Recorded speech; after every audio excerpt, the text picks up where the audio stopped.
चलिए शुरू करते हैं अपने इस सेशन को। इस क्लास को एक बार कमेंट सेक्शन में जल्दी से बता दीजिए ऑडियो क्लियर है। इसके बाद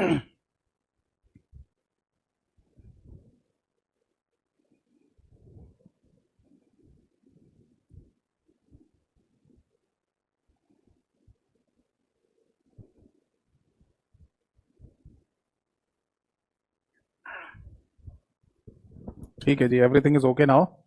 और शुरू करते हैं अपने इस सेशन को और अपने इस क्लास को। ठीक है,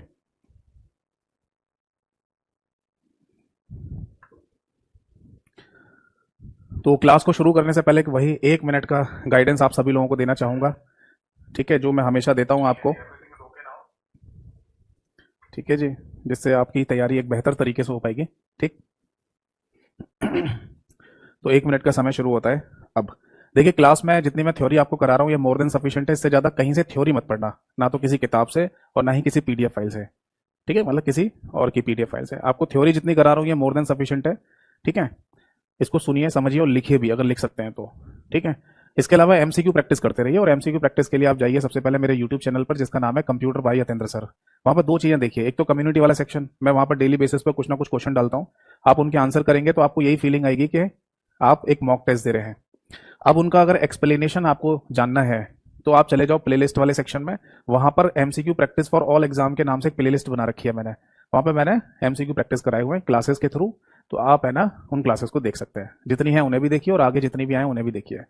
अगर आप ये बोलेंगे सर आप अपने यूट्यूब चैनल पर एमसीक्यू या पीवाईक्यू प्रैक्टिस कराते हैं, इसकी पीडीएफ फाइल हमें मिल जाएगी, तो वो मिल जाएगी आपको मेरे टेलीग्राम चैनल पर, जिसका नाम सेम ही है, कंप्यूटर बाय यतेंद्र सर।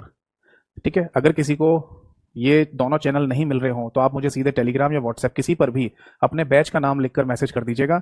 मेरे दोनों ऑफिशियल लिंक आपके पास आ जाएंगे। ये दोनों मेरे एक ही नंबर से चलते हैं, 8448832987। 1 मिनट समाप्त हुआ। तो चलिए शुरू करते हैं आज के सेशन को और आज के क्लास को। सबसे पहले नमस्कार सभी को, सभी को नमस्कार। आज की डेट डाल देते हैं 24 अक्टूबर 2024, यानी कि 24 अक्टूबर 2024 आज की तारीख है। और हमारा जो मुख्य चैप्टर चल रहा है इसका नाम है एमएस ऑफिस। ठीक है जी, एमएस ऑफिस के अंदर है ना हम बेसिकली अभी डिस्कस कर रहे हैं एमएस एक्सेल को। ठीक है, ये सारी फॉर्मेलिटीज मैं पूरी कर लेता हूं। माइक्रोसॉफ्ट 365 वाले वर्जन को मैं समझा रहा हूं आपको।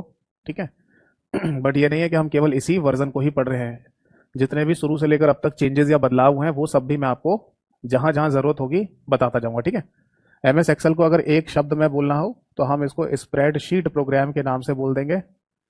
ठीक है, और कंप्लीटली बोलना है तो आप इसको एंड चार्ट मेकिंग एप्लीकेशन के नाम से भी बोल सकते हैं, क्योंकि एक्सेल के थ्रू है ना आप अलग अलग तरीके के चार्ट्स भी बना सकते हैं। जैसी आपकी रिक्वायरमेंट हो वैसा आप चार्ट बना सकते हैं, इसलिए इसको spreadsheet programme and chart making application के नाम से बोल दिया जाता है। समझ में आ गई बात? अब देखिए, लास्ट क्लास में ना मैंने आपको सम इंपॉर्टेंट फैक्ट्स के बारे में बताया था। यानी अगर आप एक्सेल में काम कर रहे हैं तो कुछ इंपॉर्टेंट तथ्यों की जानकारी आपको होना जरूरी है ना? तो अभी कुछ और इंपॉर्टेंट फैक्ट्स बचे हुए हैं और आई होप सो कि आज की क्लास में इंपॉर्टेंट फैक्ट्स मैं खत्म कर दूंगा और एक्सेल को भी उसी तरीके से लेके चलेंगे जैसे एमएस वर्ड को लेके चले थे हम। यानी कि पहले उसका मेन्यू बार, उसके अंदर से जितने भी मेन्यू या टैब थे उनको डिस्कस करेंगे और फिर जितने भी कमांड्स और टूल्स होती हैं उनके बारे में चर्चा करेंगे। ठीक है, तो एक बार फिर से लिख लीजिए, some important facts, some important facts. ठीक है, यानी कि कुछ महत्वपूर्ण तथ्यों की जानकारी हम यहां पर ले रहे हैं। समझ में आ गई बात? ठीक है, अब देखो लास्ट क्लास में सम इंपॉर्टेंट फैक्ट्स के केस में ना मैंने आपको फॉर्मूला या फंक्शन को कॉपी करने की बात समझाई थी, है ना? तो वहीं से एक बार फिर से शुरू कर देते हैं, क्योंकि बहुत सारे स्टूडेंट्स का है ना मेरे पास मैसेज आया व्हाट्सएप पर कि सर नेक्स्ट क्लास में भी है ना आप वहीं से शुरू करना कि फॉर्मूला या फंक्शन जब कॉपी करते हैं और किसी दूसरे सेल में पेस्ट करते हैं तो क्या चेंज या क्या बदलाव आता है। मैंने कहा ठीक है वहीं से कर देंगे। तो एक बार मैं फिर से दोबारा से वहीं से रिवीजन करा देता हूं आपको, है ना? देखो, मैं आपको बता रहा था फंक्शन या फॉर्मूला बोल दीजिए। ठीक है, इसका कॉपी पेस्ट ये मैं आपको समझा रहा था लास्ट क्लास में। ठीक है, अब सपोज दैट एक एग्जांपल ही ले लेते हैं। ठीक है, अब सपोज दैट के कोई फंक्शन या फॉर्मूला लिखा हुआ है, suppose that A3 cell address में, कोई A3 सेल एड्रेस है, यहां पर एक फंक्शन लिखा हुआ है इक्वल टू का साइन लगा के सम। ठीक है, आप बोलेंगे सर सम का ही एग्जांपल क्यों लेते हैं? क्योंकि सम एक सबसे सिंपल सा फंक्शन है। ठीक है, अगर आप यहाँ कुछ और भी नाम लिखना चाहते हैं तो और भी लिख सकते हैं, ठीक है। एग्जाम्पल लेने में तो आप कोई भी फंक्शन का नाम लिख सकते हैं, ठीक है। अब सपोज दैट यहाँ लिखा हुआ है D4 और से लेकर मान लीजिए लिखा हुआ है E6। ये एग्जैक्टली एक फंक्शन लिखा हुआ है एक सेल एड्रेस में जिसका नाम है A3, ठीक। अब इस A3 सेल एड्रेस से हम इस फंक्शन को है ना यहां से कॉपी करेंगे, और कॉपी करने के बाद इसे हमें पेस्ट करना होगा। और ये पेस्ट करने जा रहे हैं हम, मान लीजिए सपोज दैट ऐसा मान लीजिए इसको हम पेस्ट करने जा रहे हैं E7 में। कोई सेल एड्रेस E7 है और वहां पर हम इसे पेस्ट करने जा रहे हैं, ठीक है। तो अब एग्जैक्टली फंक्शन में क्या चेंजेस या क्या बदलाव आएंगे ये हमें बताना है, इसमें क्या चेंजेस या क्या बदलाव आएंगे। तो एक बात ध्यान रखिए कि अगर हम किसी भी सेल के अंदर लगे हुए फंक्शन को कॉपी करके किसी दूसरे सेल में जब पेस्ट करते हैं तो ये जो सेल एड्रेसेस है ना ये बदल जाते हैं। ये क्या हो जाएंगे, चेंज हो जाते हैं, बदल जाते हैं। और अगर ये चेंज हो रहे हैं या बदल रहे हैं तो एक्सेल की भाषा में इसे एक नाम दिया जाता है, दैट इज रिलेटिव रेफरेंस। क्या बोला जाता है, रिलेटिव रेफरेंस बोला जाता है। इसमें नोट कर लीजिए ये बात मैंने लास्ट क्लास में आपको नहीं लिखवाई थी क्योंकि मैं चाह रहा था कि पहले आप थोड़ा सा समझो, ठीक है। तो ये नोट कर लीजिए, इसका कोई अपना हिंदी नाम होता है नहीं, हिंदी में कोई नाम नहीं होता इसका, इसे रिलेटिव रेफरेंस के नाम से ही बोला जाएगा। अब एग्जैक्टली अगर रिलेटिव रेफरेंस के ऊपर कोई क्वेश्चन आया एक्सेल में तो क्या पूछेंगे, किस तरीके से भाषा का इस्तेमाल करेंगे। तो क्वेश्चन में ये पूछा जाएगा कि बताइए वो कौन सा रेफरेंस होता है जिसमें अगर हम किसी फंक्शन या फॉर्मूले को कॉपी करके दूसरे किसी सेल में पेस्ट करते हैं तो रो और कॉलम के हेडिंग बदल जाते हो। रो यानी ये तो रो हो गई यानी पंक्ति, ये कॉलम हो गया, तो रो और कॉलम दोनों बदल जाते हो। समझ में आ रहे हैं? फंक्शन को कॉपी करके किसी दूसरे सेल में पेस्ट करने पर रो और कॉलम दोनों बदल जाते हैं तो इसे क्या बोलते हैं, तो इसे रिलेटिव रेफरेंस के नाम से बोला जाता है। अब आप बोलेंगे सर और भी किसी प्रकार का कोई रेफरेंस होता है, हाँ और भी रेफरेंसेस होते हैं, पहले ये समझ लीजिए उसके बाद फिर मैं आगे आपको समझाऊंगा। तो यहां पर ये बात लिख सकते हैं आप, ठीक है। ऐसे पॉइंट लिख लीजिए, फंक्शन को कॉपी पेस्ट करने पर, कॉपी पेस्ट करने पर, ठीक है, करने पर रो और कॉलम, रो एंड कॉलम दोनों बदल जाएं, दोनों बदल जाएं, तो ये क्या कहलाता है, इसी को बेटा रिलेटिव रेफरेंस के नाम से बोला जाएगा। तो अगर आपके पेपर में इस तरीके की कोई भाषा लिखी हुई आ जाए, कोई क्वेश्चन लिखा हुआ आ जाए, तो आई होप सो कि आप उस क्वेश्चन का आंसर बड़े प्यार से दे सकते हैं। अब देखो इसे सॉल्व कैसे करते हैं, ये मैंने लास्ट क्लास में भी समझाया था, एक बार फिर से देख लो। यहां पर ए लिखा है और यहां ई लिखा है, तो ये देखो कि क्या डिफरेंस आ रहा है ना। ये हम ए से आगे की तरफ जा रहे हैं या ए से पीछे की तरफ जा रहे हैं, तो इंग्लिश अल्फाबेट ए से ही शुरू होता है तो इसके पीछे तो कुछ है ही नहीं, तो आगे ही जा रहे होंगे, है ना। बट ऐसा जरूरी नहीं है कि यहाँ पर A3 ही मिले, यहाँ पर मान लो लिखा होता H3, है ना, और हम जा रहे होते H से पीछे वाले किसी कॉलम में, तो ऐसा भी हो सकता है। यानी मोटा मोटा ऐसा समझ लो, चाहे तो हम A3 से आगे किसी सेल एड्रेस में जा रहे हो या पीछे जा रहे हो, मतलब यहाँ जो लिखे हुए सेल एड्रेस हैं हम आगे किसी सेल एड्रेस में जा रहे हो या पीछे जा रहे हो उससे कोई फर्क नहीं पड़ता, बस ये देखो कि कितना डिफरेंस आ रहा है दोनों में। तो यहां पर ये देखना ए से हम ई की तरफ जा रहे हैं, मतलब आगे की तरफ जा रहे हैं, तो पॉजिटिव डिफरेंस आएगा या नहीं, जी हाँ, यानी जब आगे बढ़ेंगे तो पॉजिटिव डिफरेंस मान लो इस बात को, पीछे जा रहे होंगे तो नेगेटिव डिफरेंस मान लेंगे। तो ए से मैं कितना आगे जाऊं कि मेरे को ई मिल जाएगा, तो ए को छोड़ दो, बी सी डी ई, यानी कि अगर मैं 4 आगे जाऊंगा तो मेरे को ई मिल जाएगा, तो कॉलम में 4 का डिफरेंस है, पॉजिटिव डिफरेंस, यानी आगे जा रहे हैं। रो में कितने का डिफरेंस है, यानी यहां पर 3 लिखा हुआ है, 3 से आगे मैं कितना जाऊंगा, 7 मिल जाएगा, तो 4 5 6 7, यानी इसमें भी 4 आगे मेरे को जाना होगा, इससे मेरे को अगला वाला रो का नंबर मिल जाएगा। यानी A3 से अगर मैं E7 में जा रहा हूं तो कॉलम की हेडिंग में भी 4 का इंक्रीमेंट हो रहा है और रो की हेडिंग में भी 4 का इंक्रीमेंट हो रहा है ना। तो वही चीज यहां पर करनी है आपको, इक्वल टू का साइन लगा के सम लिख दिया। अब यहां क्या लिखा है कॉलम की हेडिंग में, डी और ई, इनमें 4 4 आगे बढ़ जाओ, डी के बाद जैसे ए बी सी डी के बाद ई एफ जी एच, तो यहां तो आ जाएगा एच। अब ई से आगे बढ़ जाओ, A B C D E F G H I, तो यहां आ जाएगा बेटा आई। अब रो के नंबर में कितना इंक्रीमेंट हो रहा है, ये भी 4 4 का हो रहा है, तो 4 में 4 का इंक्रीमेंट करेंगे तो कितना हो गया, 8 हो जाएगा, और 6 में 4 का इंक्रीमेंट करेंगे तो ये हो जाएगा 10, बीच में लगा दो कोलन का सिंबल, ब्रैकेट बंद कर दो और आ गया हमारा आंसर, ये है करेक्ट आंसर। तो आई होप सो है ना, ये बात आप सभी लोगों को समझ में आ गई होगी कि हम यहाँ पर क्या समझ रहे हैं, क्या पढ़ रहे हैं, क्या कर रहे हैं। बताओ यहां तक कोई डाउट है तो पूछिए, नहीं तो फिर मैं आगे पढ़ाना आपको शुरू करूंगा।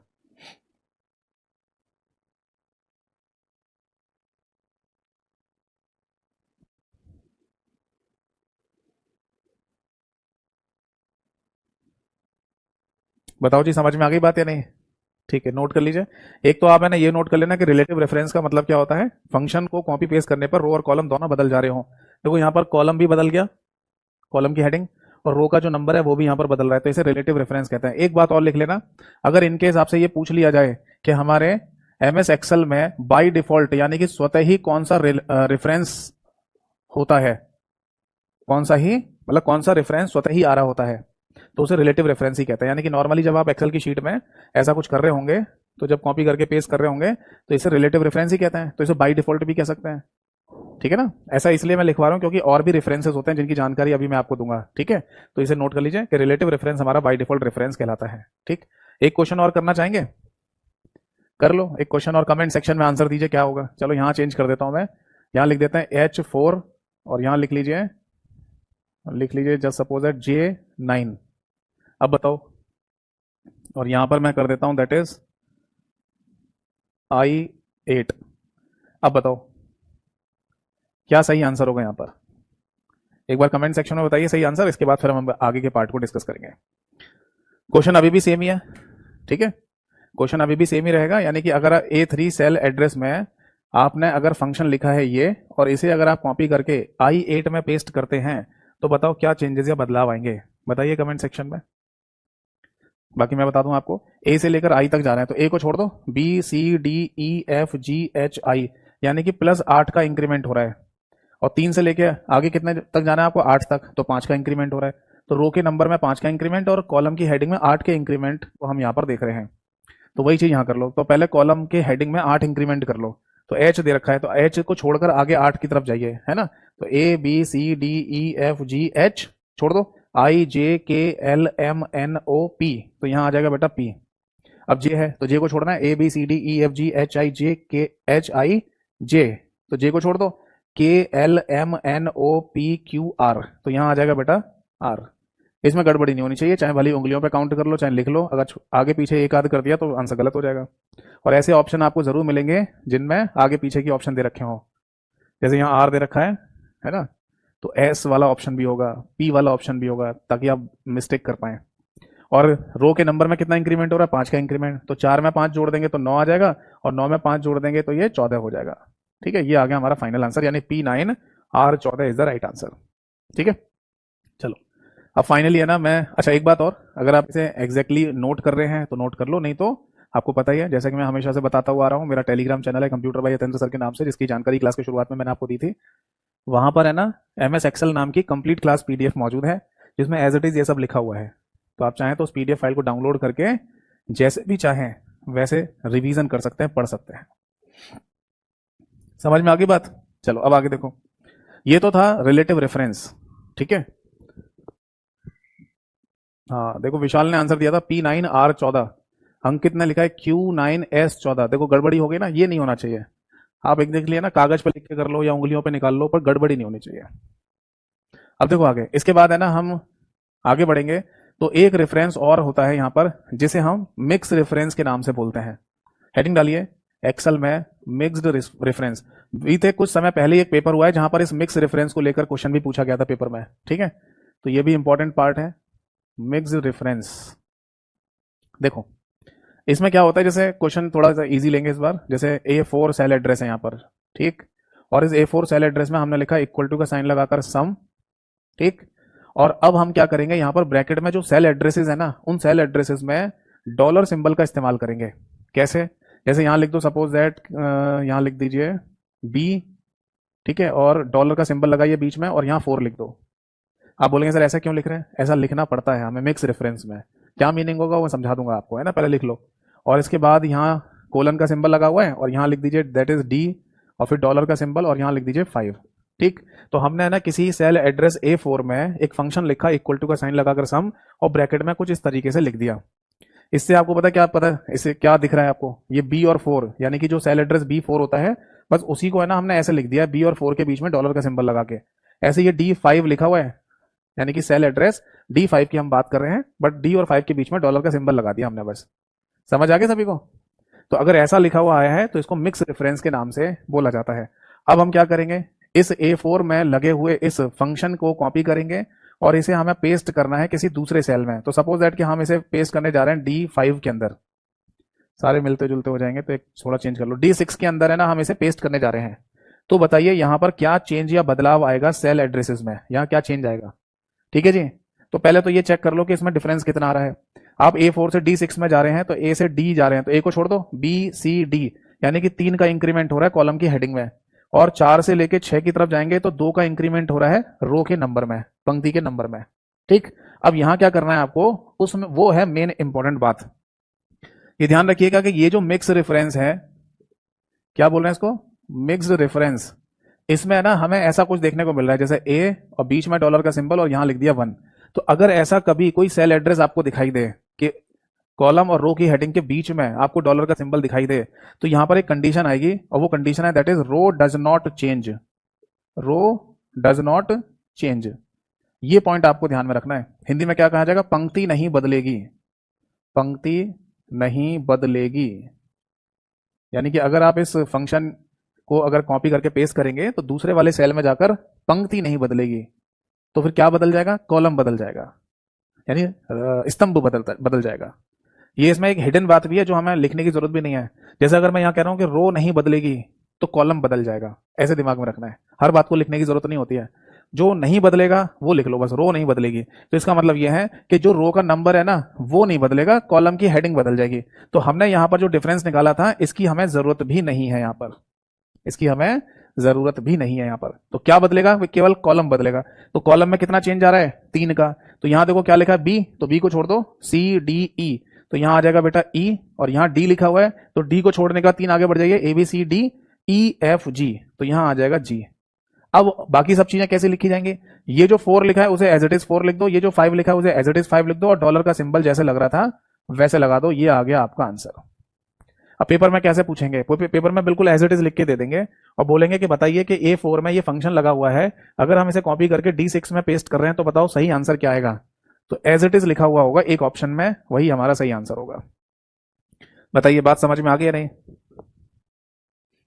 रो डज नॉट चेंज, यानी कि पंक्ति नहीं बदलेगी, तो क्या बदलेगा, कॉलम बदल जाएगा। बताओ बात समझ में आ गई या नहीं। ठीक, अब इसी चीज में थोड़ा सा चेंज या बदलाव कर लेते हैं। क्या बदलाव करेंगे, यहां पर जो B4 लिखा हुआ है डॉलर बीच में, अब डॉलर का सिंबल पहले लगा देंगे और B4 को ऐसे लिख देंगे। ऐसे यहां पर D5 लिखा हुआ है तो डॉलर का सिंबल पहले लगा देंगे और यहां लिख देंगे D5। ठीक है जी, और अब हम इसको सेम चीज करेंगे। ठीक है, इसको मैं हटा देता हूं। ठीक, सेम काम करना है, यानी A4 में ये फंक्शन लगा हुआ है, इसे कॉपी करके D6 में पेस्ट करना है। अब डॉलर का जो पोजीशन है वो बदल चुकी है, अब सेल एड्रेस के बीच में नहीं है, B और 4 के बीच में नहीं है, पहले है। तो अब यहां पर कंडीशन कुछ हमें ऐसे दिखाई दे रही है, जैसे कि डॉलर का सिंबल पहले और सेल एड्रेस पूरा बाद में। तो बस यहां पर जो रो लिखा हुआ है ना इसकी जगह कॉलम शब्द लिख दो। यहां पर क्या होगा इस कंडीशन में, कॉलम डज नॉट चेंज, यानी कि स्तंभ नहीं बदलेगा, स्तंभ नहीं बदलेगा। तो अगर कॉलम नहीं बदलेगा तो कुछ बदलेगा, हाँ क्या, रो बदल जाएगी। तो इस कंडीशन में रो बदलेंगे, कॉलम को नहीं छेड़ेंगे। तो रो का नंबर क्या है, ये 4 और यहां पर 5, कॉलम से हमें कुछ नहीं करना। तो यानी कि कॉलम से हमें कोई फर्क भी नहीं पड़ना, तो इसे हटा दो। अब रो के नंबर में देख लो कितना इंक्रीमेंट हो रहा है, 2 का इंक्रीमेंट हो रहा है। 4 से हम 6 पे जा रहे हैं तो 2 का इंक्रीमेंट हो रहा है, वही चीज यहां कर दो।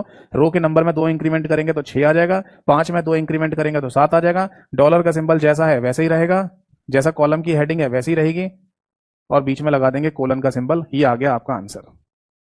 बताइए इज दैट क्लियर और नॉट।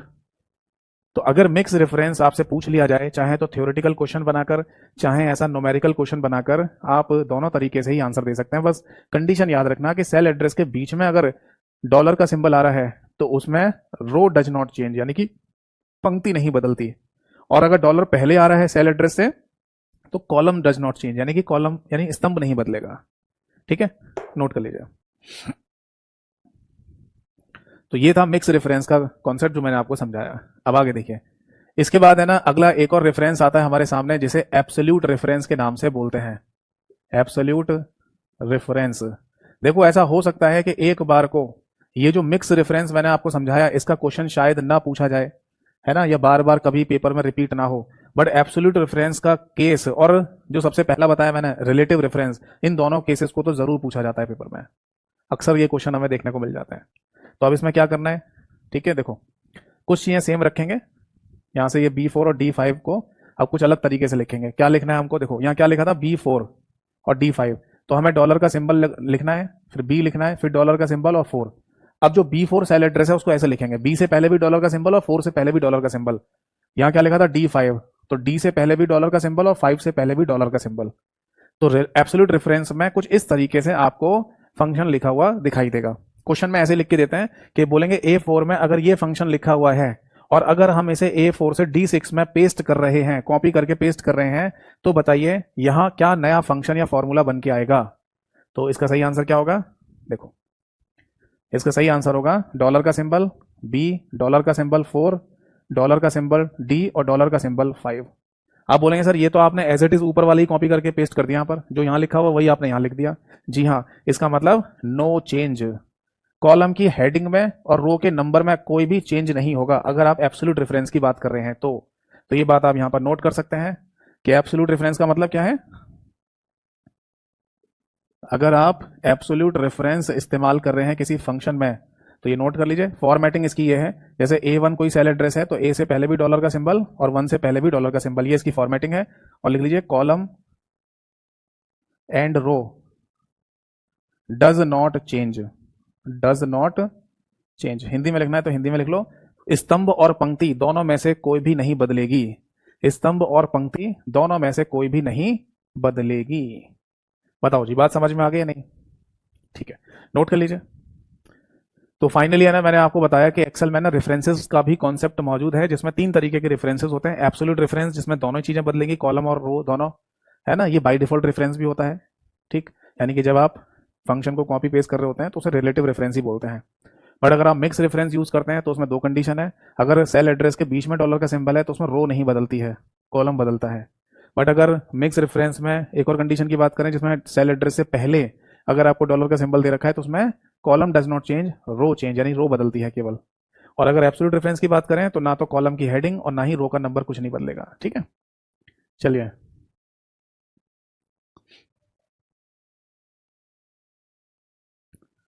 एक बच्चे का कमेंट है, सॉरी सर इंटरप्ट यू, लेकिन मैं आपको थैंक यू बोलने आया हूं, आपने मुझे व्हाट्सएप पर रिप्लाई दिया। अरे मेरे भाई, मैं सबको रिप्लाई देता हूँ, मेरे को जैसे ही समय मिलता है मैं सबको रिप्लाई करता जाता हूँ। वो एक अलग बात है कि कभी किसी का गलती से छूट गया हो रिप्लाई करना, वरना मैं मोस्टली कोशिश यही करता हूँ कि जितना जल्दी हो रिप्लाई आपको कर ही दूँ, क्योंकि थोड़ा कम समय मिलता है हमें व्हाट्सएप चेक करने का, क्लासेस वगैरह ही लेते रहते हैं पूरे दिन भर, तो टाइम कम मिलता है। बाकी आपने देखा क्वेश्चन प्रैक्टिस करवाएंगे, हाँ मैं क्वेश्चन जो भी है, देखो आप लोग जो भी मुझे क्वेश्चन भेजते हैं ना, किसी भी एग्जाम के PYQ वगैरह या आपके अपने डाउट्स भेजते हैं जो किसी एग्जाम में आए हो या किसी बुक के हो, मैं कोशिश करता हूँ इन सभी क्वेश्चन की है ना प्रैक्टिस आपको करा दूं, ठीक है।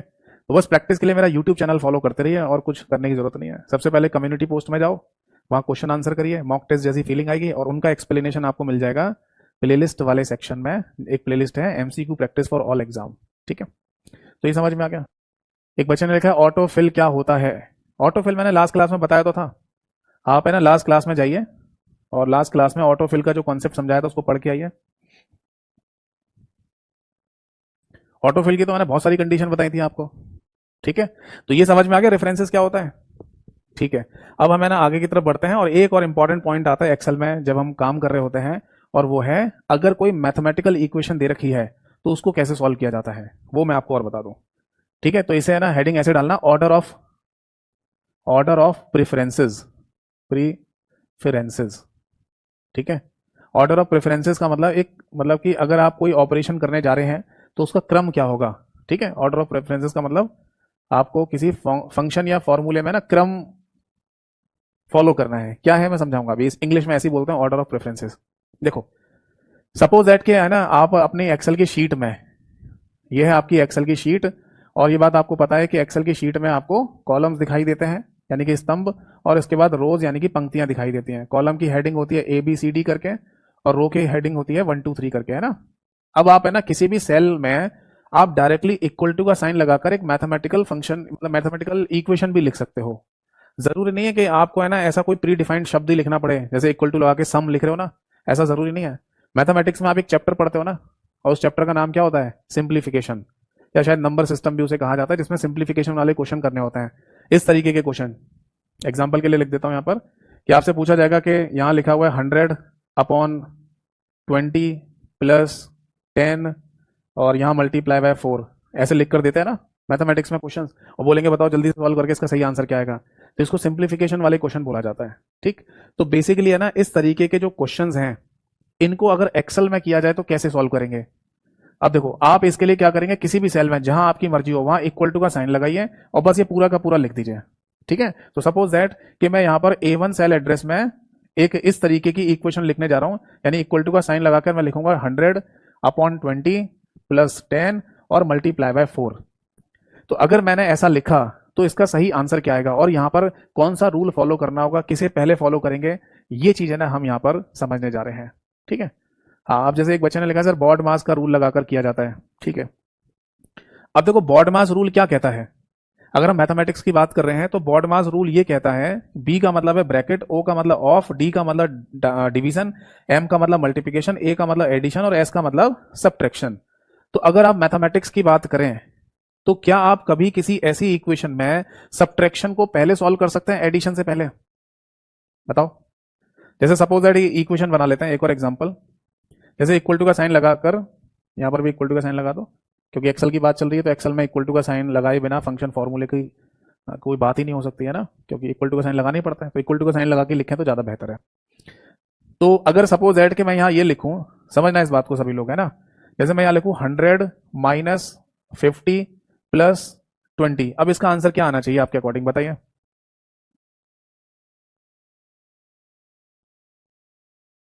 इसका आंसर क्या आना चाहिए?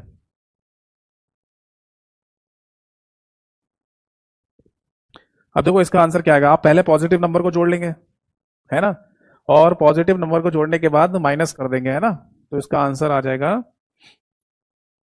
ठीक है,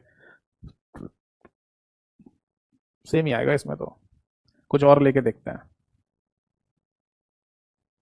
एक काम करते हैं, जैसे यहां पर लिख देते हैं 100 और यहां लिख देते हैं -20 और यहां लिख देते हैं +20। अब भी सेम ही आएगा, इससे भी सेम ही आएगा ना। देखो मैं जो समझाना चाह रहा हूँ ना, उसमें इक्वेशन थोड़ी सी ऐसी बनानी पड़ेगी जिसमें आंसर अलग आना चाहिए। अब अलग वाली इक्वेशन कैसे बनाऊं, मैं आपको अभी एक क्लास दिखाऊंगा, उसमें मैंने कई सारे एग्जांपल कराए थे, वो आप देख लेना। चलो मैं जो समझाना चाह रहा हूँ वो ऐसे ही बता देता हूँ। देखो एक्चुअली होता क्या है कि कई बार जब हम ऐसी इक्वेशन को सॉल्व करते हैं ना, तो जो मैथमेटिक्स में रूल लगता है ना बॉड मास वाला, वो यहाँ पर आके बदल जाता है। वो रूल अगर लगाएंगे तो आंसर अलग आ जाता है। जैसे कि बॉड मास ये कहता है ना कि आपको एडिशन को पहले सॉल्व करना है, उसके बाद ही सब्ट्रैक्शन को सॉल्व करेंगे, या आपको डिवीजन को पहले सॉल्व करना है, मल्टीप्लिकेशन को बाद में सॉल्व करेंगे, यही है ना। बट कभी कभी है ना ऐसी इक्वेशन आपको देखने को मिल जाएंगी जिसमें बॉड मास रूल से आंसर अलग आ रहा होगा। मतलब कहने का मतलब ये कि बॉड मास रूल लगाएंगे मैथमेटिक्स वाला तो इसका आंसर अलग आ रहा होगा, और अगर एक्सेल में इसी को सॉल्व करेंगे तो अलग आंसर आ जाता है। तो इसका मीनिंग क्या है, मतलब इसे फिर सॉल्व कैसे करेंगे। ठीक है, तो देखो कई जगह हमने नोटिस किया कि एक्सेल के बारे में जब पढ़ा, देखा, इस तरीके के कॉन्सेप्ट को समझने की कोशिश करी, तो हमें एक और शब्द वहां पर लिखा हुआ देखने को मिला और वो होता है पेमदास के नाम से। ये क्या चीज है भाई, पेमदास। पेमदास में पी का मतलब होता है पैरेंथेसिस, पैरेंथेसिस का मतलब ब्रैकेट ही होता है, यानी ये बी का मतलब ब्रैकेट है, तो यहां पर भी पैरेंथेसिस, ई का मतलब पैरेंथेसिस मतलब ब्रैकेट। अब यहां पर ऑफ लिखा हुआ है तो यहां ई का मतलब होता है एक्सपोनेंट, यानी कि पावर। ठीक है ना, यहां पर ई को एक्सपोनेंट कह देते हैं और वहां ओ को ऑफ कह देते हैं। यहां डी का मतलब क्या है, डिवीजन, यहां पर भी डी का मतलब डिवीजन, यहां मल्टीप्लिकेशन, यहां मल्टीप्लिकेशन, यहां एडिशन, यहां पर भी एडिशन, यहां सब्ट्रैक्शन और यहां पर भी सब्ट्रैक्शन। तो ऐसा हमें देखने को मिल जाता है, यानी कि बॉड मास और पेमदास। अब आप बोलेंगे सर ये दोनों अलग अलग कोई रूल होते हैं क्या मैथमेटिक्स के, तो देखो मैं आपको बता दूं कि पेमदास या बॉड मास ये लगभग सेम ही रूल है ना, सेम ही मतलब है इसका।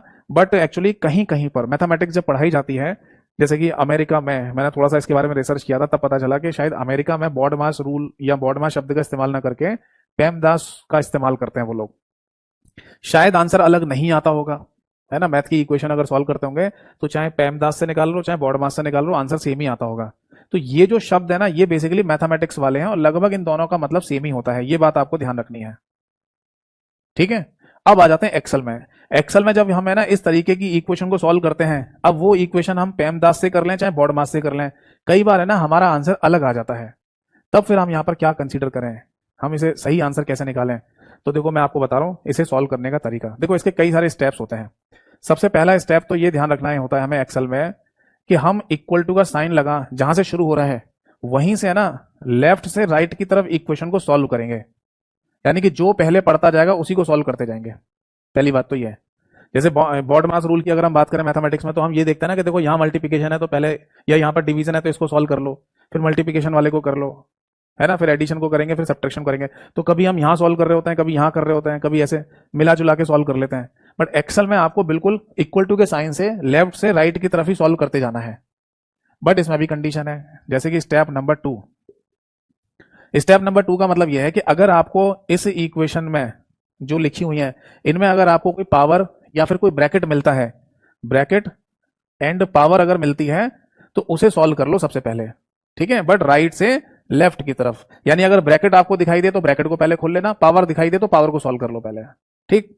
Step number 4, step number 3। Step number 3 में क्या होगा यहां पर कि आप है ना सबसे पहले माइनस और प्लस में से जो भी मिले उसे सॉल्व करते जाइए। यानी आप इक्वल टू के साइन से जब आगे की तरफ बढ़ेंगे तो अगर कोई प्लस आपको दिख जाए तो उसे सॉल्व कर लो, या माइनस दिख जाए तो उसे सॉल्व कर लो, इन दोनों में से कोई भी सॉल्व कर सकते हैं। अच्छा, एक चीज छोटी सी चेंज करनी पड़ेगी हमें, यहां पर लिखना है डिवीजन एंड मल्टीप्लिकेशन, ठीक है। स्टेप नंबर 4 में आएगा ये, स्टेप नंबर 4 में आ जाएगा ये एडिशन और सब्ट्रैक्शन, है ना, माफ कीजिएगा मैंने ऊपर लिख दिया था। तो यहां लिख लीजिए प्लस एंड माइनस। ये होते हैं टोटल मिला के 4 रूल एक्सेल में इस तरीके की सिंप्लीफिकेशन को सॉल्व करने के। समझ में आ रही है बात? देखो अभी तो एक छोटी मोटी इक्वेशन आप लोगे ना, तो हो सकता है कि बॉड मास से भी सेम आंसर आ रहा हो और इस रूल का यूज कर रहे हो तब भी आंसर सेम आ रहा हो। बट ऐसी कंडीशंस फंस जाती हैं जिसमें ना आपका दोनों आंसर अलग अलग आ रहा होगा, बॉड मास से आंसर अलग आ रहा होगा और एक्सेल में आंसर अलग आ रहा होगा, इक्वेशन सेम ही होगी। तब उसमें यह ध्यान रखना है कि सबसे पहले तो कहीं भी आगे पीछे से सॉल्व नहीं करेंगे, इक्वल टू के साइन से ही सॉल्व करना शुरू कर दीजिए, ठीक है, पहली कंडीशन। दूसरी कंडीशन या दूसरा स्टेप कि इक्वल टू के साइन के बाद जो भी आपको पहला ब्रैकेट मिल जाए या पहली पावर मिल जाए उसे सॉल्व करते जाइए। तीसरे स्टेप में आपको इक्वल टू के साइन के बाद चाहे तो पहले डिवीजन मिल जाए चाहे मल्टीप्लिकेशन मिल जाए उसे सॉल्व करते जाइए। और चौथे स्टेप में इक्वल टू के साइन के बाद आपको चाहे पहले प्लस मिल जाए चाहे सब्ट्रैक्शन मिल जाए उसे सॉल्व करते जाइए। समझ में आया? तो अब मैं एक काम करूंगा, इसको एक्सेल के तरीके से भी सॉल्व करते हैं और इसको बॉड मास से भी सॉल्व करके देखते हैं और देखते हैं आंसर सेम आएगा या अलग आता है। सेम भी आ सकता है, ठीक है। अब देखो यहां पर ना तो पावर है ना ही ब्रैकेट है, तो केवल डिवीजन दिखाई दे रहा है, मल्टीप्लिकेशन और प्लस यानी एडिशन दिखाई दे रहा है बस। तो हम सबसे पहले स्टेप नंबर 3 में जाएंगे और देखेंगे सबसे पहले डिवीजन आ रहा है तो इसको सॉल्व कर लीजिए। तो ये कितना हो गया, ये आ जाएगा बेटा 50, ठीक है। अब क्या करना, मल्टीप्लिकेशन, तो इसमें आगे प्लस का साइन लगाकर 10 लिख दो। अच्छा 10 नहीं लिखेंगे, मल्टीप्लिकेशन कर लो, 10 का 40 से मल्टीप्लाई करेंगे तो कितना आ जाएगा, 40 आंसर आ जाएगा, ठीक है। तो स्टेप नंबर 3 हमारा पूरा हो गया। स्टेप नंबर 4 में जाइए। अब इक्वल टू के साइन के बाद चाहे तो पहले प्लस आ जाए चाहे माइनस आ जाए, कोई भी आ जाए उसको सॉल्व कर लो। तो माइनस इसमें है ही नहीं, केवल प्लस दे रखा है, तो इसका सही आंसर आ जाएगा दैट इज 90, ठीक। अब बॉड मास से करके देखते हैं, बॉड मास वाले रूल से इसको सॉल्व करके देखते हैं। इक्वल टू का साइन लगा के, ना तो इसमें ब्रैकेट है ना ही ऑफ लिखा हुआ है, तो डिवीजन सबसे पहले सॉल्व करिए। तो डिवीजन क्या होगा, ये आ जाएगा बेटा 50। फिर मल्टीप्लिकेशन को सॉल्व करना है, तो ये मल्टीप्लिकेशन से कितना आ जाएगा, दैट इज 40। फिर एडिशन को सॉल्व करना है, तो इससे भी आंसर हमारा कितना आ रहा है, 90 ही आ रहा है, 90 ही आ रहा है, यानी कि दोनों से सेम ही आ रहा है। समझ में आ गई बात?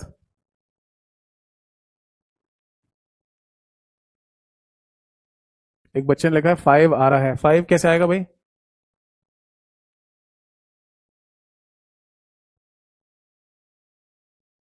भाई ये 100/20 लिखा हुआ है, जीरो से जीरो कट गया, दो पंजे 10।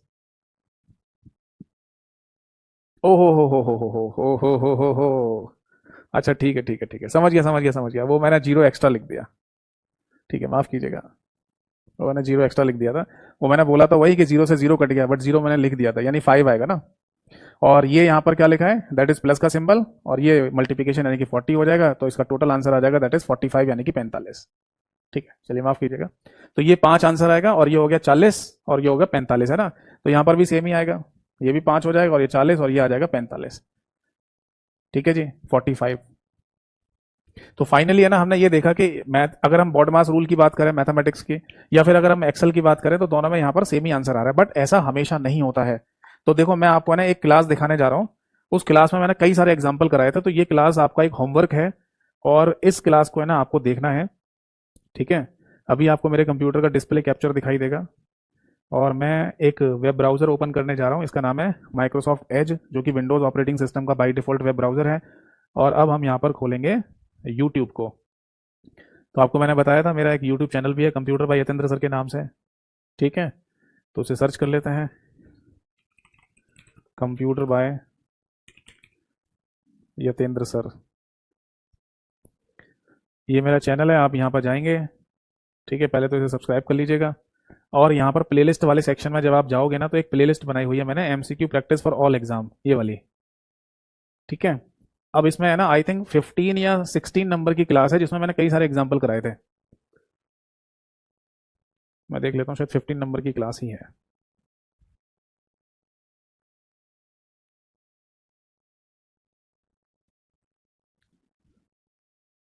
ये रही वो क्लास, है ना, क्लियर है। तो ये क्लास आप देख लेना, इसमें देखो यही सारे क्वेश्चंस को मैं सॉल्व करा रहा हूँ, है ना, कई सारे एग्जाम्पल ले लेके मैंने, है ना, इसको सॉल्व कराया था। जैसे देखो यहाँ पर भी मैंने ये रूल्स लिखे हैं, ठीक है। जैसे स्टेप नंबर 1 पे लिखा हुआ है ब्रैकेट या पैरेंथेसिस को सॉल्व कर लीजिए, ठीक है। ऑर्डर और ऑर्डर ऑफ पावर कह देते हैं, और एक्सपोनेंट कह सकते हैं इसको, ठीक है। जैसे मैंने यहाँ पर स्टेप नंबर 1 में ये बता दिया कि इक्वल टू के साइन के बाद लेफ्ट से राइट की तरफ सॉल्व करते हैं, तो चाहो तो ऐसे लिख लो, है ना, या फिर आप इन चीजों को लिख सकते हैं ऐसे, यानी कि ब्रैकेट या पैरेंथेसिस। देखो ब्रैकेट का ही मतलब पैरेंथेसिस होता है, जैसे पेमदास बताया था, पेमदास में पी का मतलब था पैरेंथेसिस, बी का मतलब ब्रैकेट होता है, तो दोनों का मतलब सेम ही है, तो जो पहले आ जाए उसे सॉल्व कर लो, है ना। और जो पावर है, ठीक है, या एक्सपोनेंट कह दीजिए, उसको सॉल्व कर लीजिए। फिर इसके बाद मल्टीप्लिकेशन या डिवीजन, इन दोनों में से जो आपको मिल जाए वो आपको सॉल्व करना है, लेफ्ट टू राइट।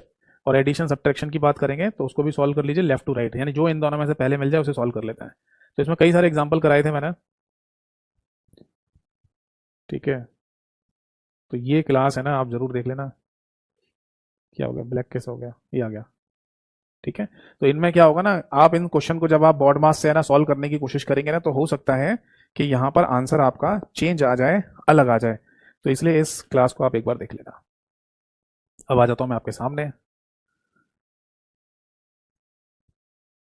ठीक है भाई, समझ आ गया। मतलब मैंने स्टेप नंबर 1 पे यहाँ ये लिख दिया है कि लेफ्ट से राइट की तरफ ही सॉल्व करना होता है हमेशा, हम बीच बीच में ऐसे सॉल्व नहीं करेंगे, एक एक स्टेप में चलते जाओ और लेफ्ट से राइट की तरफ चलते जाइए, सॉल्व करते हुए लेफ्ट से राइट की तरफ, ठीक है। बाकी ये चीजें, यानी कि थर्ड और फोर्थ स्टेप तो चाहो तो आप ऐसे चेंज कर लो कि आपको डिवीजन और मल्टीप्लिकेशन में से सॉल्व करना है और एडिशन और सब्ट्रैक्शन में से सॉल्व करना है, जो भी पहले आ जाए, ठीक है। दूसरे स्टेप में मैंने यहाँ पर कॉमन बात लिख दी है, जो कि उस क्लास में मैंने पहले और दूसरे स्टेप पे लिखी है। चाहो तो वैसे लिख लो, चाहे ऐसे लिख लो, एक ही बात है, यानी कि पहले आप है ना इसको सॉल्व कर लो, ब्रैकेट मिल जाए तो, फिर उसके बाद पावर मिल जाए तो पावर को सॉल्व कर लो, फिर सॉल्व कर लीजिए इसको, ठीक। तो ऐसे है ना क्वेश्चन हमें एग्जाम में देखने को मिले बीते कुछ समय पहले, जितने भी एग्जाम्स हुए हैं, जिसमें ना इसी तरीके की एक इक्वेशन दी गई और बोला गया कि बताओ इसका सही आंसर क्या आएगा। अब ज्यादातर बच्चों को यही पता है कि इस तरीके की कोई इक्वेशन जब पूछी जाती है तो उसमें बॉड मास रूल लगाकर हम आंसर निकाल लेते हैं। अब उस बॉड मास रूल लगाने के बाद जो आंसर आया वो आंसर सही नहीं था, एक्सेल में जब उस इक्वेशन को सॉल्व करके देखा तो अलग आंसर आ रहा था, ठीक है जी। तो आप है ना इस क्लास को जो मैंने बताया उसको जरूर देखना, आपको प्रॉपर पूरा आइडिया हो जाएगा। करीब 7-8 एग्जाम्पल मैंने वहां पर दिए थे और सॉल्व कराया उसको, ठीक है। एक बार देख लेंगे ना उस क्लास को, तो इस तरीके का कोई भी क्वेश्चन अगर आपके एग्जाम में आया तो छूटेगा नहीं आपसे, हमेशा सही करके आएंगे, ठीक है। तो फाइनली है ना एक्सेल में जितने भी सम इंपॉर्टेंट फैक्ट्स होने चाहिए, है ना, जिनकी जानकारी आपको पहले से होनी चाहिए, वो सब मैंने आपको यहाँ पर समझा दिया है। अब एक बार मैं चाहूंगा कि बोर्ड पर एक बार एक्सेल का प्रारूप आपको बना के दिखा दूं। वैसे मैंने आपको एक्सेल की शुरुआत में भी एक्सेल कैसा दिखाई देता है ये बात भी मैंने आपको दिखा दिया है।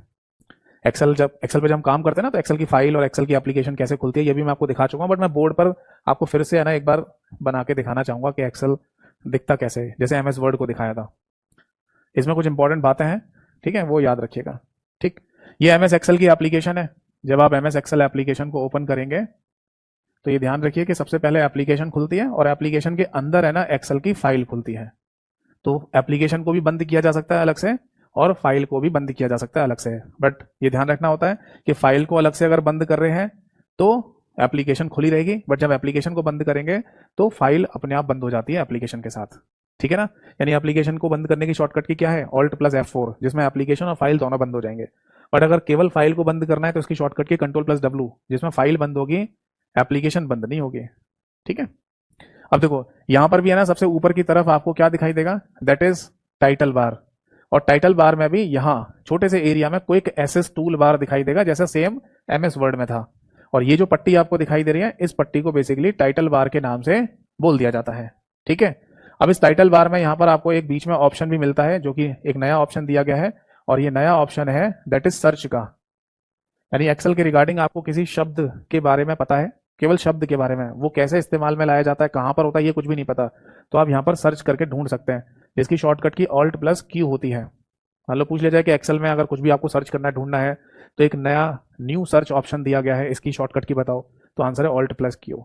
ठीक, तो इसी टाइटल बार में आपको फाइल का नाम दिखाई देगा, है ना, और यहाँ पर 3 बटन आपको दिखाई देते हैं जो बिल्कुल सेम है, यानी मिनिमाइज, और ये होता है मैक्सिमाइज और रीस्टोर डाउन का बटन, और ये होता है क्लोज द एप्लीकेशन का बटन। ये मैं आपको एमएस वर्ड में समझा चुका हूँ। इसके जस्ट नीचे है ना, आपको यहाँ पर एक और पट्टी दिखाई देगी, इसको मेन्यू बार के नाम से बोल देते हैं, और नीचे मोटी सी एक और पट्टी दिखाई देगी, इस पट्टी को रिबन के नाम से बोला जाएगा। तो ये बात हम सभी लोगों को पता है कि अगर हम मेन्यू बार के किसी भी मेन्यू या टैब पर क्लिक करते हैं तो उसके टूल और कमांड हमें कहाँ दिखाई देती हैं, रिबन पे दिखाई देती हैं। एक बात और ध्यान रखनी है, ये जो क्विक एक्सेस टूल बार आपको टाइटल बार में दिखाई दे रहा है, ये पूरी पट्टी टाइटल बार कहलाती है। तो quick access tool bar title bar के लेफ्ट हैंड साइड पर जो दिख रहा है, अगर हम चाहें तो इसे रिबन के नीचे भी ला सकते हैं, ये भी नोट कर सकते हैं, इसे रिबन के नीचे भी लाया जा सकता है, नीचे भी लाया जा सकता है। या तो क्विक एक्सेस टूल बार को आप रहने दीजिए टाइटल बार में ही लेफ्ट हैंड साइड में, या फिर आप इसे रिबन के नीचे भी ला सकते हैं। अब देखो रिबन के नीचे ना आपको 2 चीजें देखने को मिलेंगी, एक तो ये चीज देखने को मिलती है, और एक है ये वाली पट्टी। तो दोनों का मीनिंग क्या है समझाता हूं। ये जो पट्टी आपको दिखाई दे रही है, इसको तो बोलते हैं बेटा फॉर्मूला बार। क्या बोलते हैं, फॉर्मूला बार। अब नाम से तो ऐसा ही लग रहा है कि फॉर्मूला बार में एक्सेल में कोई भी फॉर्मूला या फंक्शन लिखा जाता होगा वो यहां दिखता होगा, इसलिए इसका नाम है फॉर्मूला बार। बट ऐसा नहीं है, फॉर्मूला बार में आपको हर चीज दिखाई देगी, हर चीज दिखाई देती है। समझ में आ गई बात या नहीं? क्या मतलब है हर चीज दिखाई देने का मतलब? एवरीथिंग। मतलब चाहे तो आप है ना यहां पर किसी भी सेल के अंदर कोई फंक्शन या फॉर्मूला लिखें, चाहे नॉर्मली कोई टेक्स्ट लिखें, सब चीज आपको है ना, सारी की सारी चीजें आपको फॉर्मूला बार में लिखती हुई दिखाई देंगी। नाम से ही ऐसा लग रहा होता है कि फॉर्मूला बार में फॉर्मूला ही दिखाई देता होगा। सपोज दैट देखो नीचे की तरफ जो एरिया है आपको पता ही है, यहाँ पर कॉलम दिखाई देंगे, और फिर आपको रोज दिखाई देंगी, यानी कि पंक्तियां जहां पर आप काम करेंगे। यहाँ पर आपको नंबर्स दिखाई देंगे 1 2 3 4 5, और यहाँ पर आपको हेडिंग्स दिखाई देंगी कॉलम की ABCDEFGH के फॉर्म में, है ना।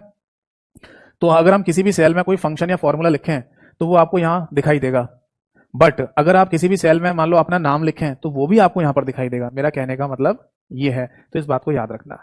ये जो छोटा सा डब्बा आपको दिखाई देगा फॉर्मूला बार के बगल में, इसे बेसिकली नेम बॉक्स के नाम से बोला जाता है। ये क्या होता है, यहां पर है ना आपके उस सेल का एड्रेस दिखाया जाता है जहां पर आप हो। सपोज दैट कि आप इस वाले सेल एड्रेस में है, यहां कुछ टाइपिंग कर रहे हैं, तो नेम बॉक्स में D3 और 3 यानी कि D3 सेल एड्रेस आपको यहां लिखा हुआ दिखाई देगा। तो अगर पेपर में एग्जाम में क्वेश्चन ये पूछा जाए कि एक्सेल में काम करते समय अगर आप किसी भी सेल के अंदर हैं तो बताइए अब उस सेल का एड्रेस आपको कहां दिखाई देगा, एक्सेल में वो कहां लिखा हुआ दिखाई देता है, तो आंसर है नेम बॉक्स में। समझ में आ गई बात? तो जिस सेल में आप हैं उस सेल का एड्रेस आपको कहां दिखाई देगा, नेम बॉक्स में। अब देखो सबसे पहली बात नेम बॉक्स में कि आप जिस सेल में हैं तो सेल का एड्रेस आपको दिखेगा नेम बॉक्स में, ब्रैकेट में लिख लो जिस सेल में आप हैं, सेल में आप हैं वहां पर आप उस सेल का एड्रेस नेम बॉक्स में दिख जाएगा। ये तो सबको ही पता है, लगभग लगभग सभी को पता रहता है। बट दूसरी कंडीशन क्या है वो है इंपॉर्टेंट, और जो बीते कुछ समय पहले एक पेपर हुआ है वहां पर भी पूछी गई है ये बात। वहां उन्होंने किस तरीके से पूछा कि अगर आप कोई सेल रेंज लेते हैं, सपोज दैट कि आपने कुछ सेल्स को सेलेक्ट किया जैसे कि B2 से लेकर और मान लीजिए D4 तक, ये आपने सेल रेंज ली है। अब सेल रेंज कैसे लेते हैं, यानी कि B2 से लेकर D4 तक, ये सेल रेंज का मतलब क्या है, इसका मतलब यह है कि आपने माउस का इस्तेमाल करके B2 यानी कि इस वाले सेल से लेकर D4 यानी कि इस वाले सेल तक सारे के सारे सेल्स को सेलेक्ट किया होगा। ये माउस का इस्तेमाल करके किया जा सकता है। अब माउस से है ना यहां से पकड़कर, यानी इस वाले सेल से पकड़कर माउस के लेफ्ट क्लिक बटन से जहां तक आप ले जाना चाहें वहां पर जाके ना माउस का लेफ्ट क्लिक बटन छोड़ दो, तो ये जितने भी सेल हैं बीच वाले वो सारे हाईलाइट होकर आ जाते हैं। हाईलाइट होकर आने का मतलब होता है कि जैसे बाकी सारा जो कलर है एक्सेल की शीट का वो व्हाइट कलर दिख रहा होता है, ये ग्रे कलर हो जाता है, ग्रे कलर का बन के आ जाएगा। इससे साफ पता चल रहा होता है कि आपने B2 से लेकर D4 तक इतने सेल्स को सेलेक्ट किया है। तो सेलेक्ट करने का मतलब ही क्या होता है, सेल रेंज। तो अब क्वेश्चन ये पूछते हैं, एक सेल रेंज देकर बोलेंगे कि अगर सेल रेंज ये है तो बताओ नेम बॉक्स में कौन सा सेल एड्रेस दिखाई दे रहा होगा। अगर मैं केवल पर्टिकुलर मान लो इस वाले सेल में हूं तो इसका सेल एड्रेस तो F2 है, तो नेम बॉक्स में F2 आ रहा होगा। बट यहां तो बहुत सारे सेल्स हो गए ना, पूरी सेल रेंज दे दी हमने। तो अब सेल इसमें नेम बॉक्स में कौन सा सेल का एड्रेस दिख रहा होगा? तो इसका सिंपल सा आंसर है जो सबसे पहला वाला सेल एड्रेस है, ये नोट कर लीजिए, दैट इज B2। और ब्रैकेट में लिख लो जो सबसे पहला, ऐसे लिख लो, पहला सेल एड्रेस होगा। आप समझ में आ गया? एक्सेल में क्या होता है कि नेम बॉक्स में सबसे पहला सेल एड्रेस किसी भी सेल रेंज का या जितने भी सिलेक्टेड सेल हैं उसमें सबसे पहला जो सेल एड्रेस है वही केवल नेम बॉक्स में दिखाई देगा अगर आप सेल रेंज लेते हैं तो। और अगर केवल एक सिंगल सेल की बात करेंगे तो उसमें भी तो वो तो जिस सेल में आप हो उसी का नाम दिखाई देगा, है ना। जैसे F2 वाले सेल एड्रेस में आप कुछ लिख रहे हैं तो नेम बॉक्स में F2 लिखा हुआ दिखाई देगा। और मल्टीपल सेल्स को सेलेक्ट करते हैं यानी कि सेल रेंज लेते हैं तो उस सेल रेंज में जो सबसे पहला वाला सेल एड्रेस है केवल वही वाला आपको नेम बॉक्स में लिखा हुआ दिखाई देगा। ठीक है, ऐसा नहीं होता कि नेम बॉक्स में ना आपको ये पूरी की पूरी रेंज यहाँ पर लिख कर दिखा दी जाए, केवल वहां पर यही वाला सेल एड्रेस दिखता है बस जहां से रेंज शुरू हुई है। ठीक, चलो, तो फाइनली है ना एक्सेल में जितना भी पॉइंट हो सकते हैं, इंपॉर्टेंट फैक्ट हो सकते हैं, वो मैंने आपको समझा दिया। अब हम इसको बिल्कुल सिलसिलेवार तरीके से लेके चलेंगे जैसे कि MS वर्ड को समझाता। कोई डाउट है तो पूछिए। इसको चाहें तो आप अपनी नोटबुक में बना लेना, इनसे भी एग्जाम में कई बार क्वेश्चन पूछे जाते हैं। ठीक है, क्वेश्चन तो देखो कुछ भी पूछ सकते हैं, कोई गारंटी नहीं होती कि इससे पूछेंगे उससे नहीं पूछेंगे। अगर एक टॉपिक लिखकर दे दिया, यानी आपको लिखकर दे दिया कि MS एक्सेल पूछा जाएगा, तो कुछ भी पूछ सकते हैं। तो आपको सब कुछ पढ़ के जाना चाहिए अगर आपको फुल में से फुल मार्क्स लाने हैं तो। ठीक है भाई, चलिए, तो अब है ना MS वर्ड की तरह इसको भी शुरू करते हैं। ठीक, यानी कि अगर आप MS एक्सेल से संबंधित हर एक क्वेश्चन का आंसर देना चाहते हैं तो आपको इसका मेन्यू बार पढ़ना ही पड़ेगा। और मेन्यू बार के अंदर जितने भी शब्द लिखे हुए दिखाई देते हैं हम उनको मेन्यू या टैब के नाम से बोलेंगे। तो कौन कौन से मेन्यू या टैब मौजूद हैं यहाँ पर? फाइल, इसके बाद होम, इसके बाद है इंसर्ट। इंसर्ट के बाद पहले यहाँ पर ड्रॉ भी आता था बट अब ड्रॉ हटा दिया है, एक नई अपडेट आई है उसमें ड्रॉ नहीं आता यहाँ पर। इसके बाद है ना सीधे यहाँ पर आ जाता है दैट इज पेज लेआउट। ठीक है, जिसको लेआउट भी कह सकते हैं केवल, बट यहाँ पेज लेआउट शब्द लिखा हुआ आता है। MS वर्ड की अगर हम बात करें तो MS वर्ड में यहाँ केवल लेआउट शब्द लिखा हुआ था। ठीक है, इसके बाद आगे देखेंगे पेज लेआउट के बाद तो यहाँ पर आपको मिल जाएगा फॉर्मूलाज के नाम से, फॉर्मूलाज के नाम से एक टैब। इसके बाद डेटा के नाम से एक टैब मिलेगा आपको। इसके बाद आता है रिव्यू के नाम से, रिव्यू के बाद आता है व्यू के नाम से, व्यू के बाद आता है हेल्प के नाम से, और हेल्प के बाद आता है यहाँ पर दैट इज पावर पिवट के नाम से, पावर पिवट। तो टोटल मिला के ना एक्सेल में हमें इतने सारे मेन्यू या टैब दिए गए होते हैं, एक बार फिर से याद कर लो, file, home, insert, page layout, formulas, data, review, view, help और पावर पिवट के नाम से। ऐसा हो सकता है कि आपके पास MS एक्सेल का कोई पहला या पुराना वर्जन हो, उसमें सेम यही सीक्वेंस में या इनमें से थोड़ा बहुत चेंज आपको देखने को मिले। जैसे हो सकता है कि आपके किसी वर्जन में, एक्सेल के वर्जन में पावर पिवट लास्ट में ना लिखा हो शायद, है ना, या आपके पास कोई वर्जन हो जिसमें इंसर्ट के बाद ड्रॉ लिखा हो, ऐसा हो सकता है। तो मैं अभी आपको जो बता रहा हूँ वो लेटेस्ट वर्जन में जितने भी टैब या मेन्यू दे रखे हैं वो ऐसे ही दे रखे हैं। ठीक है, बाकी आपको पता ही है कि अगर आप किसी भी मेन्यू या टैब पर क्लिक करेंगे तो नीचे की तरफ एक मोटी सी पट्टी आपको दिखाई देती है जिसको रिबन के नाम से बोला जाता है। और रिबन पर ही आपको यहाँ पर टूल्स एंड कमांड्स देखने को मिलते हैं, वो भी पहले ग्रुप की फॉर्म में। जैसे मान लो इंसर्ट वाले आप इस मेन्यू या टैब पर जाएंगे तो आपको पहले ग्रुप दिखेंगे रिबन पर, और उन ग्रुप्स के अंदर है ना टूल्स या कमांड्स होती हैं। ठीक, टूल कहते हैं कमांड कहते हैं एक ही बात है। बट केवल फाइल वाला ये जो मेन्यू या टैब है इसी में केवल ग्रुप नहीं होते, इसमें सीधे की सीधे कमांड दे रखी होती है। ठीक है, तो एक बार जल्दी से फाइल वाले मेन्यू के अंदर कौन कौन सी कमांड दी गई है उनकी चर्चा कर लेते हैं। ज्यादातर वही है जैसे MS वर्ड में थी। हमें यहाँ पर सबसे पहला जो टूल मिलेगा वो है इन्फो के नाम से। ठीक है, इन्फो का मतलब होता है यहाँ पर इंफॉर्मेशन, इंफॉर्मेशन अबाउट फाइल। ठीक है, यानी कि फाइल की सूचना। अब जल्दी से ना एक बार कमेंट सेक्शन में मुझे बता दीजिए कि MS एक्सेल की फाइल को क्या कहा जाता है, MS एक्सेल की फाइल को और क्या कहा जाता है।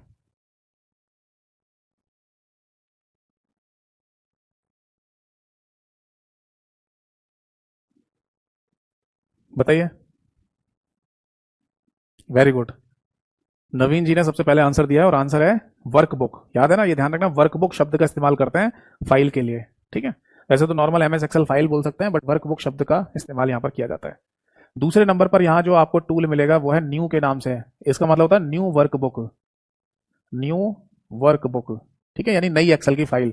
और इसे भी ओपन करने की सेम शॉर्टकट की होती है that is Ctrl+N, N for new Delhi. ठीक है।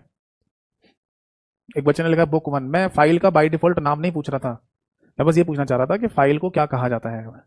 तो अंकित आपने जैसे बुक वन लिखा है, तो बुक वन बेसिकली फाइल का बाय डिफॉल्ट नाम होता है, अगर हम फाइल का नाम ना दें तो। ठीक है, वो नहीं पूछ रहा था। इसके बाद तीसरे नंबर पर आपको जो टूल मिलेगा वो है ओपन के नाम से। ओपन का सिंपल सा मतलब होता है ओपन एग्जिस्टिंग फाइल्स, है ना। यानी कि आपने पहले से जो एक्सेल की फाइलें बनाई हुई हैं, तो उनमें से अगर आप कोई फाइल ओपन करना चाहते हैं तो इसके लिए आप ओपन वाले बटन पर क्लिक कर सकते हैं, या ओपन वाले टूल पर क्लिक कर सकते हैं, जिसकी शॉर्टकट की भी होती है, दैट इज कंट्रोल+O। ठीक है। बाकी इसकी एक शॉर्टकट की और भी होती है, दैट इज CTRL, यानी कि कंट्रोल के साथ F12। ठीक है, ये भी नोट कर लेना। यानी अगर आप कंट्रोल के साथ O दबा दें या कंट्रोल के साथ F12 दबा दें, दोनों से ये ना ओपन डायलॉग बॉक्स, मतलब ओपन विंडो ओपन होकर आ जाती है। यानी कि आपके सामने एक विंडो खुलेगी जिसमें पहले से बनी हुई फाइलों की लिस्ट आ जाएगी। आप उनमें से किसी फाइल को ओपन करना चाहें तो ओपन कर सकते हैं। ठीक है। चौथे नंबर पर सेव आ जाता है। सेव का मतलब जो भी आप एक्सेल की फाइल में लिखते जा रहे हैं, जो भी कंटेंट आप टाइप करते जा रहे हैं, उसे अगर आपको सुरक्षित रखना है तो सेव बटन का इस्तेमाल करते रहिए, या कंट्रोल एस दबाते रहिए, आपका कंटेंट सुरक्षित रहेगा। पांचवें नंबर पर आता है सेव एज। सेव एज का मतलब है कि अगर हम किसी फाइल को नेम एंड लोकेशन दे रहे हैं, मतलब फाइल को नाम देना है और ये भी बताना है कि फाइल कहाँ पर जाके रहेगी, लोकेशन, तो उसी को सेव एज कहा जाता है। इसकी शॉर्टकट की होती है दैट इज फंक्शन की F12। ठीक है।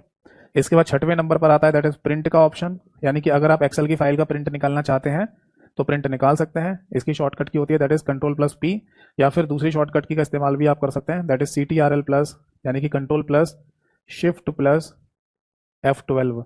इससे भी प्रिंट कमांड चली जाती है।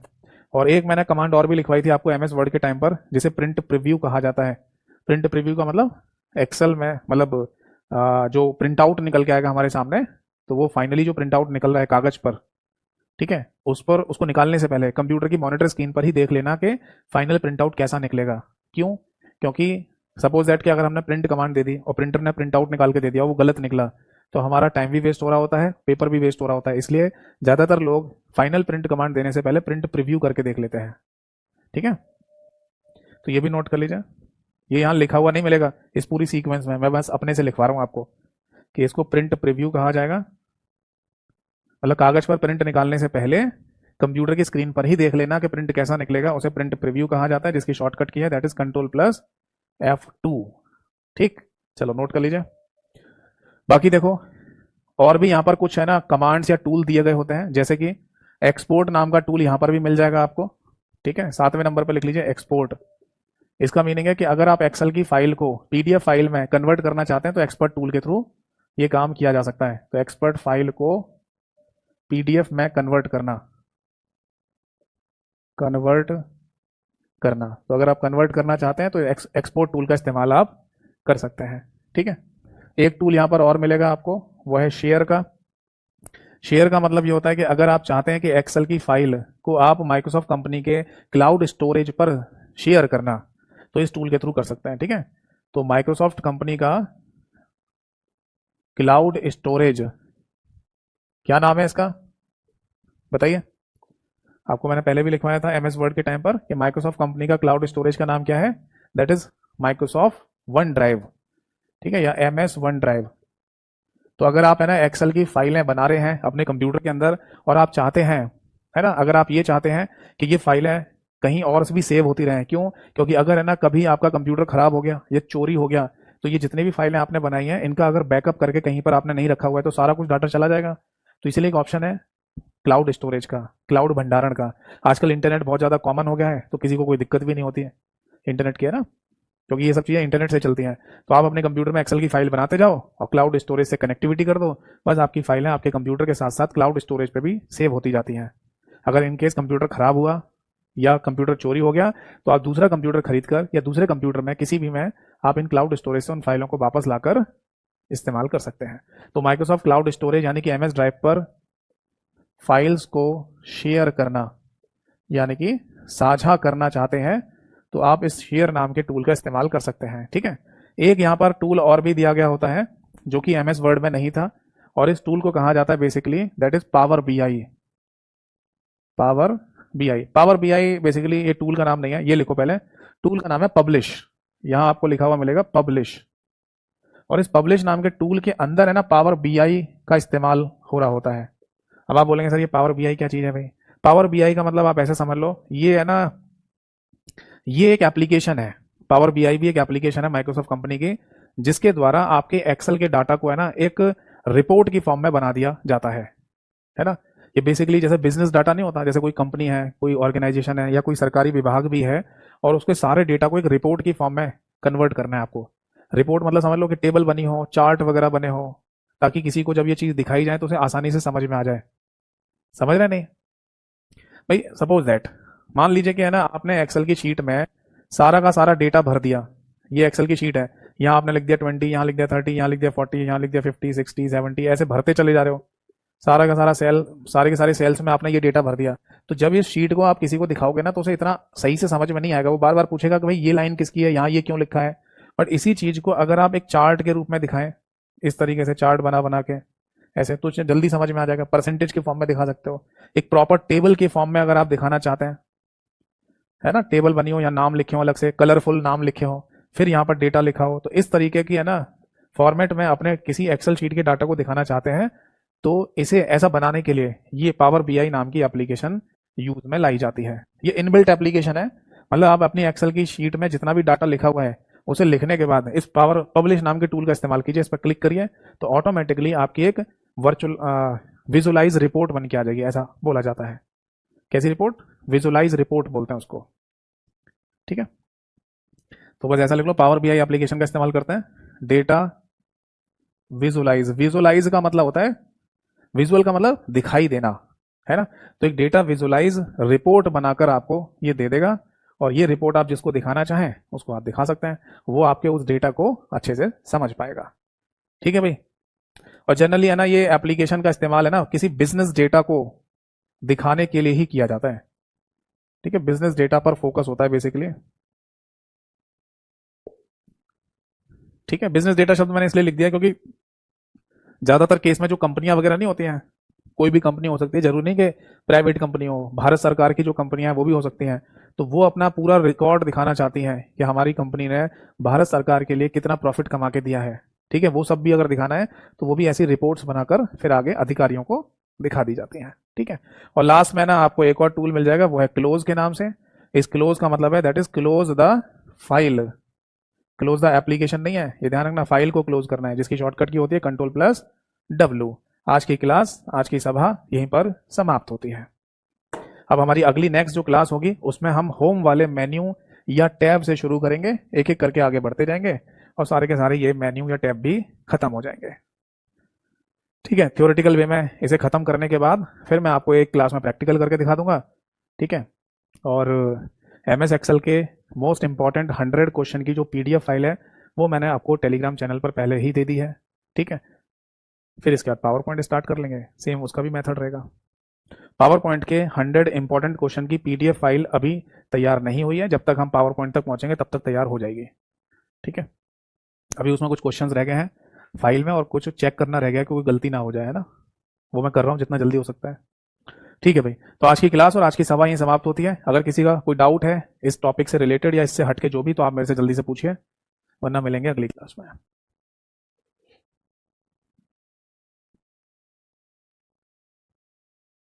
या फिर आप कभी भी है ना मेरे से व्हाट्सएप पर कुछ पूछना चाहें तो पूछ सकते हैं। नंबर आपको मैंने क्लास के शुरुआत में दिया ही था। जितना जल्दी होगा मैं रिप्लाई करने की पूरी कोशिश करूंगा। एक कमेंट आया, सर इसमें भी मेल शेयर का ऑप्शन होता है? नहीं, इसमें डायरेक्टली मेल शेयर का कोई ऑप्शन नहीं है। इसमें कहीं पर भी डायरेक्टली मेल शेयर का कोई ऑप्शन नहीं दिया गया है, MS वर्ड में दिया गया है।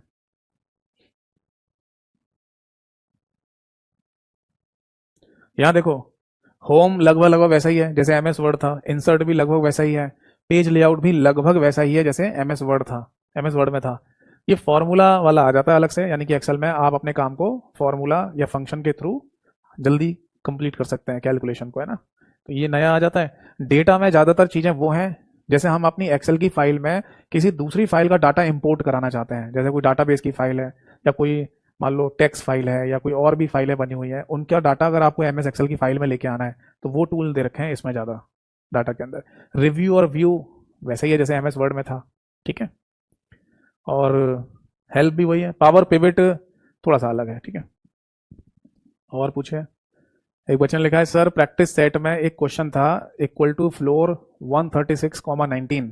देखो आपको ना ये अंकित जी मैं आपको बोलूंगा कि जो मैंने अभी क्लास के बीच में एक प्लेलिस्ट दिखाई थी आपको MCQ practice for all exam के नाम से, MCQ practice for all exam, ये कहाँ पर प्लेलिस्ट है? ये मेरे यूट्यूब चैनल पर अवेलेबल है। तो उसमें आई थिंक है ना 30 के आसपास कुछ क्लासेस हैं अभी, ठीक है, जिनमें हर एक क्लास में 10-10 क्वेश्चन ही कराए मैंने, है ना।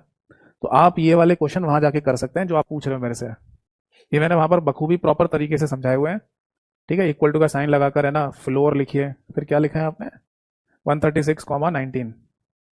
तो इसको है ना वहां जाके समझ लेना कि कैसे करते हैं, न केवल फ्लोर, इवन है ना सीलिंग फंक्शन कैसे काम करता है, 136,19 में सीलिंग फंक्शन का रिजल्ट क्या आएगा, तो वो सब मैंने आपको समझा रखा है, आप क्लासेस देखो उनको, ठीक है। वरना ये सारे जितने भी फंक्शंस होते हैं ना या फॉर्मूला कह दो, ये सब यहाँ पर आपको मिलेंगे। वैसे एक्सेल में होते तो बहुत सारे फंक्शन फॉर्मूले हैं, बट उतने ज़्यादा आपके एग्जाम में पूछे नहीं जाते हैं। आपके एग्जाम में लिमिटेड ही पूछे जाते हैं जो बेसिक फंडामेंटल वाले फॉर्मूले या फंक्शन होते हैं, तो वो सब मैं आपको यहाँ पर बता दूंगा।